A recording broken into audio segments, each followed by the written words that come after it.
إن الحمد لله نحمده ونستعينه ونستغفره ونعوذ بالله من شرور أنفسنا ومن سيئات أعمالنا من يهده الله فلا مضل له ومن يضلل فلا هادي له وأشهد أن لا إله إلا الله وحده لا شريك له وأشهد أن محمدا عبده ورسوله أما بعد فإن خير الحديث كتاب الله وخير الهدي هدي محمد صلى الله عليه وسلم وشر الأمور محدثاتها وكل محدثة بدعة وكل بدعة ضلالة وكل ضلالة في النار.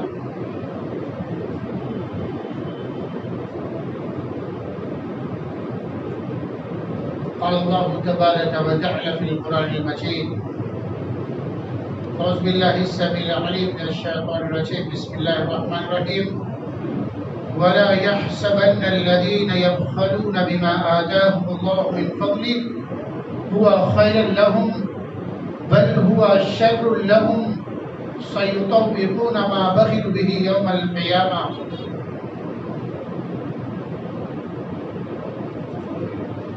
وقال النبي صلى الله عليه وسلم بني الإسلام على خمس شهادة أن لا إله إلا الله وأن محمدا رسول الله وإقام الصلاة وإيتاء الزكاة والحج وصوم رمضان أو كما قال النبي صلى الله عليه وسلم.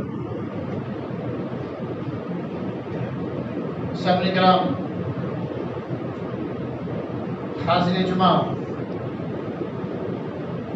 پردہ نشین اسلامی ماں اور بہنوں، اولاً تمام قسم کی تعریف و توصیف برائے بزرگی، حمد و ثنا اس خالق کائنات مالک ارض و سما کے لیے ہے کہ جس نے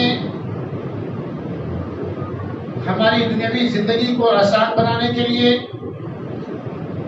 ہمیں بہتر زندگی گزارنے کے لیے بہت ساری نعمتوں سے نوازا. انہی نعمتوں میں سے ایک نعمت مال کی نعمت ہے. درود و سلام ہو جملہ انبیاء اور رسول پر، بالخصوص ہمارے آخری نبی جناب احمد محمد مجتبی صلی اللہ علیہ وسلم پر. سامعین کرام، آج کے خطبہ جمعہ میں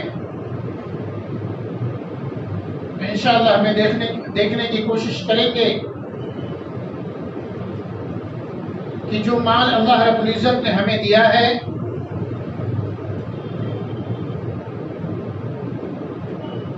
اس مال میں زکوٰۃ دینے کا بھی حکم دیا ہے کہ ہمیں اس میں سے فقراء اور مساکین پر خرچ کرنا ہے. جو زکوٰۃ کے مصارف بیان کیے گئے ہیں کہ زکوٰۃ کی رقم کو، زکوٰۃ کو آپ کو کہاں کہاں پر خرچ کرنا ہے، ان جگہوں پر خرچ کرنا ایک مومن آدمی کے لیے انتہائی ضروری ہے. زکوٰۃ کسے کہتے ہیں؟ زکوٰۃ کی اہمیت و فضیلت کیا ہے؟ زکوٰۃ کے فوائد کیا ہیں؟ زکوٰۃ نہ دینے کے نقصانات کیا ہیں؟ زکوٰۃ کن کو دیا جائے گا؟ کن چیزوں میں زکوٰۃ نکالی جائے گی؟ زکوٰۃ نکالنے کا طریقہ کیا ہے؟ یہ ساری کی ساری چیزیں انشاءاللہ اختصار کے ساتھ بیان کرنے کی کوشش کریں گے. آئیے سب سے پہلے دیکھتے ہیں زکوٰۃ کسے کہتے ہیں، زکوٰۃ کا میننگ کیا ہے، زکوٰۃ کا مطلب کیا ہے. زکوٰۃ کا مطلب یہ ہے پاکی، صفائی ستھرائی. ایک میننگ پاک کرنا، صاف ستھرا کرنا. کیونکہ زکوٰۃ دینے سے مال پاک ہوتا ہے، مال صاف ستھرا ہوتا ہے، اس لیے اس کو زکوٰۃ کہتے ہیں. اور ایک دوسرا میننگ یہ ہے زکوٰۃ کے معنی اضافہ کرنا، بڑھوتری ہونا، اضافہ ہونا. کیونکہ زکوٰۃ دینے سے مال میں اضافہ ہوتا ہے، مال میں برکت ہوتی ہے، اس لیے اس کو زکوٰۃ کہتے ہیں. زکوٰۃ اسلام کے جو 5 بنیادی رکن ہیں، 5 بنیادی فرائض ہیں، ان میں سے ایک تیسرا رکن ہے، زکات تیسرا رکن ہے۔ اللہ کے رسول صلی اللہ علیہ وسلم نے فرمایا بنی الاسلام علی خمس شہادت ان لا الہ الا اللہ وان محمد رسول اللہ، کہ اسلام کی بنیاد 5 چیزوں میں ہے، 5 چیزوں پر ہے۔ ان میں سب سے پہلی چیز شہادتین، یعنی اس بات کی گواہی دینا کہ اللہ رب العزت ہی عبادت کے لائق ہے اور محمد صلی اللہ علیہ وسلم اللہ کے بندے اور رسول ہے۔ دوسرے نمبر پر نماز، تیسرے نمبر پر زکات، چوتھے نمبر پر روزہ، پانچویں نمبر پر حج۔ یہ 5 اسلام کے بنیادی ارکان رکن ہیں۔ قرآن مجید میں اللہ رب العزت نے 82 مرتبہ زکات کا تاکیدی حکم دیا ہے۔ اللہ تعالیٰ نے حکم دیا ہے وہ 82 مرتبہ۔ اللہ تعالیٰ کا ایک بار کہہ دینا، 2 بار کہہ دینا کافی تھا، لیکن زکات کی اہمیت کے پیش نظر، زکات کی افضلیت کے پیش نظر، زکات کی ضرورت کے مد نظر اللہ رب العزت نے 82 مرتبہ زکات کا حکم دیا۔ اور زکات صرف امت محمدیہ پر فرض نہیں ہے، بلکہ اس سے پہلے امت محمدیہ سے پہلے جتنی ساری امتیں گزری ہیں، جو سابقہ امتیں ہیں، گزشتہ امتیں ہیں، ان تمام کے تمام امتوں پر اللہ رب العزت نے زکات کو فرض قرار دیا۔ جیسا کہ سورہ بقرہ میں اللہ تعالیٰ نے بنی اسرائیل کے بارے میں ارشاد فرمایا وَإِذَا أَخَذْنَا بنی اسرائیل لا تعبدون الا اللہ وبالوالدین احسانا وذی القربى والیتامى والمساکین وقولوا للناس حسنا واقیموا الصلاة وآتوا الزکاة ثم تولیتم الا قلیلا منکم۔ کہ اللہ تعالیٰ نے بنی اسرائیل کے بارے میں فرمایا کہ ہم نے ان سے عہد و پیمان لیا کہ تم صرف اللہ رب العزت کی عبادت کرنا، والدین کے ساتھ، رشتہ داروں کے ساتھ، مسکینوں کے ساتھ، ان تمام لوگوں کے ساتھ حسن سلوک کرنا، اچھی بات کرنا، نماز قائم کرنا اور زکات دینا۔ لیکن سب لوگوں نے اعراض کیا سوائے چند لوگوں کے۔ اسماعیل علیہ السلام کے بارے میں اللہ رب العزت نے فرمایا وَكَانَ يَأْمُرُ أَهْلَهُ بِالصَّلَاةِ وَالزَّكَاةِ وَكَانَ عِندَ رَبِّهِ مَرْضِيًّا۔ اسماعیل علیہ السلام بھی اپنے اہل و عیال کو نماز اور زکات کا حکم دیتے تھے، اور عیسیٰ علیہ السلام نے اپنی ماں کی گود میں جو چند جملے بولے تھے اس میں بھی نماز کی، زکات کی وصیت تھی وَأَوْصَانِي بِالصَّلَاةِ وَالزَّكَاةِ مَا دُمْتُ حَيًّا، کہ اللہ تعالیٰ نے مجھے وصیت کی ہے، گود میں بول رہے ہیں وَأَوْصَانِي، اللہ رب العزت نے مجھے وصیت کی ہے کہ میں نماز قائم کروں، زکات دوں جب تک میں زندہ رہوں۔ تو اس سے معلوم ہوا کہ زکات گزشتہ قوموں پر اللہ تعالیٰ نے، گزشتہ قوموں پر بھی اللہ تعالیٰ نے فرض قرار دیا تھا۔ زکات دینے سے فائدہ کیا ہوتا ہے؟ زکات دینے سے گناہوں کا کفارہ ہوتا ہے، نیکیوں میں اضافہ ہوتا ہے، جنت کے درجات بلند ہوتے ہیں۔ اللہ تعالیٰ نے ارشاد فرمایا خُذْ مِنْ أَمْوَالِهِمْ صَدَقَةً تُطَهِّرُهُمْ وَتُزَكِّيهِمْ، کہ اے نبی آپ نے ان سے زکات لیجئے، جو مالدار لوگ ہیں ان سے زکات لیجئے، زکات لے کر کے انہیں پاک و صاف کیجئے، انہیں پاک و صاف کیجئے، ان کے مالوں متا کو پاک و صاف کیجئے، اور انہیں گناہوں اور ان کا تزکیہ کیجئے، گناہوں سے پاک و صاف کیجئے، اور ان کے لیے دعائیں دیجئے، اس لیے کہ آپ کی دعا کرنا ان کے لیے سکون کا باعث ہے۔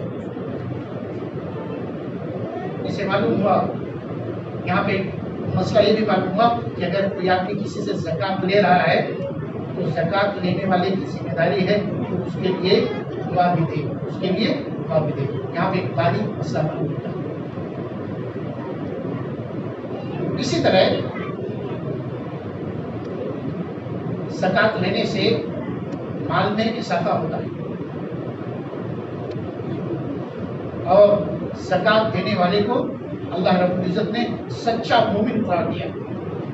کہ صرف نماز پڑھ لینا کافی نہیں ہے، صرف جسمانی عبادت کر لینا کافی نہیں ہے، بلکہ سچا اور پکا مومن بندہ بننے کے لیے ضروری ہے کہ ہم اپنے مالوں کو اللہ رب العزت کے راستے میں خرچ کرنے والا بنے۔ اللہ تعالیٰ نے ارشاد فرمایا الذين يقيمون الصلاة ومما رزقناهم ينفقون اولئك هم المؤمنون حقا. جو لوگ نماز قائم کرتے ہیں اور جو مال دولت ہم نے دے رکھا ہے اس میں سے اللہ تعالیٰ کے راستے میں خرچ کرتے ہیں تو ایسے لوگ حقیقی معنوں میں مومن ہیں، سچے مومن ہیں. تو اسے معلوم ہوا کہ زکوٰۃ دینے کے کئی فائدے ہیں. زکوٰۃ دینے سے مال میں اضافہ ہوتا ہے، مال صاف ستھرا ہوتا ہے، زکوٰۃ دینے والے کا تزکیہ ہوتا ہے، زکوٰۃ دینے والے کی نیکیوں میں اضافہ ہوتا ہے، جنت کے درجات بلند ہوتے ہیں، اور غریبوں کا تعاون ہوتا ہے، غریبوں کی مدد ہوتی ہے. اس کے برخلاف جو لوگ زکوٰۃ نہیں دیتے ہیں، زکوٰۃ نہیں دیتے ہیں، غریب لوگ ایسے آدمی سے جلن اور حسد رکھتے ہیں. غریب لوگ جلتے ہیں، فطری چیز ہے، فطری بات ہے کہ دیکھو اللہ رب العزت نے ان کے مالوں میں، ان کے دولت میں ہمارا حصہ مقرر کر رکھا ہے، ہمارا حق مقرر کر رکھا ہے، لیکن ہمارے حق کو بھی کھا جا رہے ہیں، ہمارے حق کو ہڑپ کر جا رہے ہیں. اور اس کے برخلاف اگر مال میں زکوٰۃ ادا کرتے ہیں تو فقراء اور مساکین بھی خوش ہوتے ہیں. آج دیکھیں کہ اگر ایمانداری کے ساتھ اور ایک سسٹم کے ساتھ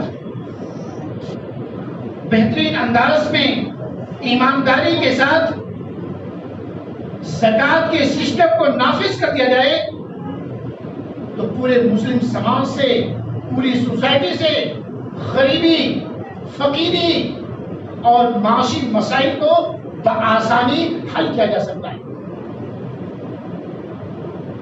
آج دیکھا ہے پورے ہندوستان کا جائزہ لینا مشکل ہے. آپ ایک سوچیں کہ کتنے سارے لکھپتی اور کروڑپتی لوگ موجود ہیں. ایک کروڑپتی کے پاس اگر صرف 1 کروڑ ہے، بہت کئی کروڑ رہتے ہیں، 1 کروڑ اگر ہے تو اس کی سالانہ زکوٰۃ 2.5 لاکھ روپے ہوتی ہے. 2.5 لاکھ روپے. کونڈوا میں کتنے کروڑپتی رہیں گے؟ آپ کونڈوا میں اندازہ کر لو. پورے ہندوستان کی بات کرنا بڑا مشکل کام ہے. پورے کونڈوا میں کتنے کروڑپتی مل جائیں گے؟ کئی کروڑپتی مل جائیں گے. اگر 1 کروڑپتی ایمانداری کے ساتھ 2.5 لاکھ روپے، اگر اس کے پاس صرف 1 کروڑ روپے ہے، 2.5 لاکھ روپے زکوٰۃ نکالے تو چند سالوں میں یہاں کے فقراء، مساکین، یتیموں، بیواؤں، قرض داروں، مسافروں، بہت سارے لوگوں کے مسائل کو بآسانی حل کیا جا سکتا ہے. اور اس کی مثال آپ تاریخ میں دیکھیں، مدینہ میں ایسے ادوار، ایسے دور دیکھنے کو ملے کہ اچھے طریقے سے نافذ کر دیا گیا. بعد میں زکوٰۃ دینے والوں کی تعداد اتنی زیادہ ہو گئی کہ لینے والے نہیں ملتے تھے. اس سے معلوم ہوا کہ زکوٰۃ دینے کے بہت سارے فائدے ہیں. دنیاوی اعتبار سے فائدے ہیں اور اخروی اعتبار سے بھی فائدے ہیں. اسی طرح آئیے ایک سرسری جائزہ میں لے لیتے ہیں کہ زکوٰۃ نہ دینے کا نقصان کیا ہے. زکوٰۃ نہ دینے کا نقصان کیا ہے؟ معاشی اعتبار سے نقصان تو سمجھ سکتے ہیں. غریب آدمی غربت کے دلدل میں دھستا چلا جاتا ہے. ضرورت آدمی ضروریات زندگی کو مہیا کرنے کے چکر میں ہمیشہ الجھا رہتا ہے. فقراء، مساکین، یتیم، بیوہ در در کے ٹھوکر کھاتے ہیں. اور اخروی اعتبار سے کیا نقصان ہے؟ آخرت کے اعتبار سے، معنوی اعتبار سے کیا نقصان ہے؟ اس کو بھی اللہ رب العزت نے بیان کیا ہے. وَلَا يَحْسَبَنَّ الَّذِينَ يَبْخَلُونَ بِمَا آتَاهُمُ اللَّهُ مِنْ فَضْلِهِ کہ جن لوگوں کو اللہ رب العزت نے اپنے فضل سے، دولت سے نواز رکھا ہے اور اس کے بعد وہ بخیلی سے کام لیتے ہیں، بخیلی کرتے ہیں، اللہ رب العزت کے راستے میں خرچ نہیں کرتے ہیں اور بخیلی کر کے مال کو اکٹھا کرتے ہیں اور یہ سوچتے ہیں ہمارے لیے بہت بہتر ہے. اللہ تعالیٰ نے کہا بل ہوا شر لہم، تمہارے لیے بہت بری چیز ہے. سَيُطَوَّقُونَ مَا بَخِلُوا بِهِ یوم القیامہ، جو کچھ تم نے بخیلی کر کے اکٹھا رکھا ہے اسے کل قیامت کے دن توق بنا کر کے تمہارے گلے میں پہنا دیا جائے گا۔ توق کیسے ہوگا، کیا ہوگا، اس کی وضاحت بخاری کی ایک روایت سے ہوتی ہے۔ بخاری کی ایک روایت سے ہوتی ہے، اللہ کے رسول صلی اللہ علیہ وسلم نے فرمایا من لم یؤت زکاتہ مثل له یوم القیامت شجاعا عقرا له زبیبتان، کہ جو لوگ زکات نہیں دیتے ہیں قیامت کے دن ان کا مال گنجے سانپ کی شکل اختیار کر لے گا، گنجا زہریلے سانپ کی شکل اختیار کر لے گا، اور اس کے دونوں آنکھوں کے اوپر سیاہ نقطے ہوں گے، اور یہ سیاہ نقطہ زہریلا سانپ ہونے کی نشانی ہے۔ آنکھ کے اوپر سیاہ نقطے رہے تو اس سے یہ سمجھا جاتا ہے کہ یہ سانپ بہت ہی زہریلا ہے۔ اس کے بعد وہ آ کر کے گلے میں لپٹ جائے گا، وہ آ کر کے گلے میں لپٹ جائے گا اور اس کے دونوں جبڑوں کو پکڑ لے گا، دونوں جبڑوں کو پکڑنے کے بعد کہے گا انا مالو انا کنز، میں تیرا مال ہوں، میں تیرا خزانہ ہوں۔ زبردست وہی اللہ تعالیٰ نے سنائی۔ یہ ہے اخروی انجام زکات ادا نہ کرنے والوں کا۔ اور ایک دوسری آیت وَوَيْلٌ لِّلْمُشْرِكِينَ الَّذِينَ لَا يُؤْتُونَ الزَّكَاةَ وَهُمْ بِالْآخِرَةِ هُمْ كَافِرُونَ۔ زکات نہ دینا یہ کفر و شرک کی علامت ہے۔ وَوَيْلٌ یعنی ایسا آدمی جو آدمی زکات نہیں دیتا ہے اپنے نفس کا غلام بن جاتا ہے۔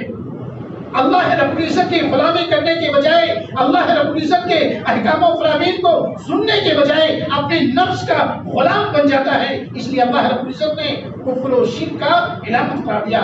وَوَيْلٌ لِّلْمُشْرِكِينَ، ویل ہے، بربادی ہے، ہلاکت ہے، جہنم کا ایک گڑھا ہے ایسے مشرکین کے لیے جو زکات ادا نہیں کرتے اور آخرت کا انکار کرتے ہیں۔ اور زکات نہ دینے کا تیسرا نقصان، تیسری آیت الذين يكنزون الذهب والفضة ولا ينفقون في سبيل الله ولا ينفقونها في سبيل الله فبشرهم بعذاب أليم۔ سورہ توبہ میں اللہ تعالیٰ نے کہا کہ جو لوگ اپنے سونے چاندی کو خزانہ بنا کر کے رکھتے ہیں، سید کر کے اکٹھا کر کے گن کر کے رکھتے ہیں اور اسے اللہ رب العزت کے راستے میں خرچ نہیں کرتے، فبشرهم بعذاب أليم، ایسے لوگوں کا دردناک عذاب کی خبر دے دیجئے۔ دردناک عذاب کیسا ہوگا اس کو اللہ تعالیٰ نے آگے بیان کیا، یوم یحمى علیہ فی نار جہنم فتکوی بها جباہهم وجنوبهم وظہورهم، کہ اللہ تعالیٰ اس خزانے کو جہنم کی آگ میں تپائے گا۔ جس سے لوگ زکات نہیں دیتے اس خزانے کو جہنم کی آگ میں تپایا جائے گا اور اس سے اس آدمی کے پیشانی کو، بغل کو اور اس کے پیٹھ کو داغا جائے گا اور کہا جائے گا ھذا ما کنزتم لانفسکم، یہ وہ خزانہ ہے جو تم اپنے لیے جمع کر کے رکھتے تھے، لہذا تم اپنے خزانے کا مزہ چکھو۔ یہ تینوں آیات میں اللہ رب العزت نے زکات ادا نہ کرنے کی زبردست عذاب، زبردست دھمکی اور زبردست وعید سنائی ہے۔ اللہ کے رسول صلی اللہ علیہ وسلم نے کیا فرمایا؟ یہ قرآن کی 3 آیتیں ہیں۔ اللہ کے رسول صلی اللہ علیہ وسلم نے فرمایا مانع الزکاۃ یوم القیامۃ فی النار، زکات ادا نہ کرنے والا قیامت کے دن جہنم میں ہوگا۔ زکات نہ ادا کرنے والوں کو قحط سالی میں مبتلا کر دیا جاتا ہے، اللہ تعالیٰ بارش کو روک لیتا ہے۔ اور زکات نہ دینے والوں کے لیے اللہ کے رسول صلی اللہ علیہ وسلم نے لعنت فرمائی ہے۔ لعن رسول صلی اللہ علیہ وسلم آکل الربا وموکلہ وشاہدہ وکاتبہ والواشمۃ والمستوشمۃ ومانی الصدقہ والمحلل والمحلل له، اور کما قال نبی صلی اللہ علیہ وسلم، کہ اللہ کے رسول صلی اللہ علیہ وسلم نے فرمایا کہ سود کھانے والے پر،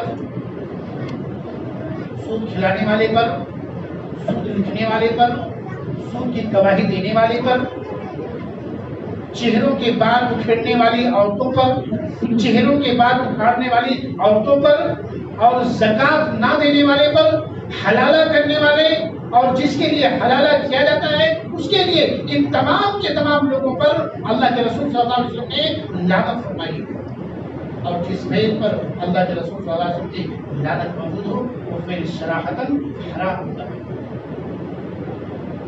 اور اگر کوئی آدمی اسلام کے تمام احکام پر عمل کرتا ہے لیکن زکات کی فرضیت کا انکار کرتا ہے، زکات نہیں دیتا ہے، اگر اسلامی حکومت ہے تو اسلامی حکومت اسے اعطال کرے گی، اسلامی حکومت اسے اعطال کرے گی۔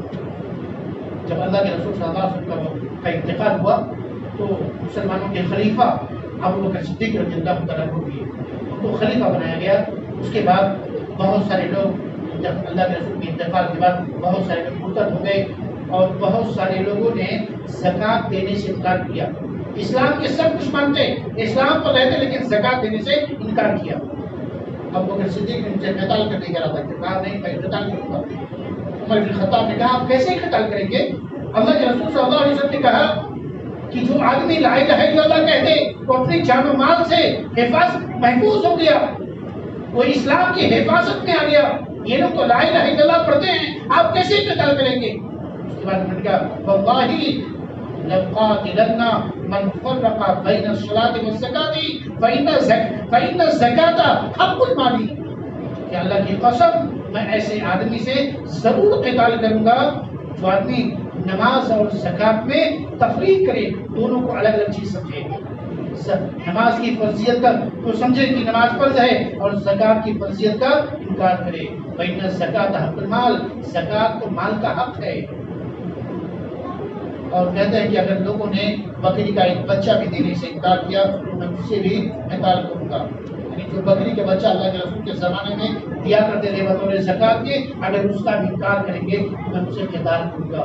اس کے بعد عمر بن خطاب کہتے ہیں کہ اللہ کی قسم ابو بکر صدیق کا سینہ اللہ نے کھول دیا، میں سمجھ گیا کہ یہ بات حق ہے، ابو بکر صدیق حق پر ہے۔ یہ زکات کی کچھ باتیں تھیں۔ اب آئیے ہم یہ دیکھ لیتے ہیں اختصار کے ساتھ کہ زکات کن کن چیزوں میں ہے۔ زکات کن کن چیزوں میں ہے؟ زکات سونے چاندی میں، اور یہ جو روپے پیسے ہیں آج کل کی جو کرنسی ہیں یہ سونے اور چاندی میں شمار ہوں گے، اسی حساب سے زکات نکالا جائے گا۔ سونے کا نصاب، گولڈ کا نصاب 85 گرام گولڈ ہے اور چاندی کا نصاب 595 595 گرام ہے۔ سال بھر کی مدت گزر جائے، حولان حول جس کو کہتے ہیں، اور یہ اگریزی مہینوں کے حساب سے نہیں، انگلش مہینوں کے حساب سے نہیں، بلکہ شام کے مہینوں کے حساب سے، یعنی عربی مہینوں کے حساب سے سال بھر کا وقت گزر جائے، اس کے بعد اس میں سے 2.5% زکات نکالے۔ اور یہاں پر ایک ازالہ کر دوں کہ لوگ کیا کرتے ہیں کہ اگر کسی کے پاس 90 گرام گولڈ ہے، کچھ لوگ 90 گرام گولڈ ہے تو کہتے ہیں 85 گرام پہ تو ہے، ہم کو صرف 5 گرام گولڈ کا زکات نکالنا ہے، یعنی 85 سے جو اوپر رہے گا اس پر زکات نکالنا ہے۔ ایسا نہیں ہے، آپ کے پاس 90 گرام گولڈ ہے تو پورے 90 پر نکالیں گے، 100 گرام گولڈ ہے تو پورے 100 پر نکالیں گے، 85 کو مائنس نہیں کریں گے۔ سال بھر کا وقت گزرنا چاہیے۔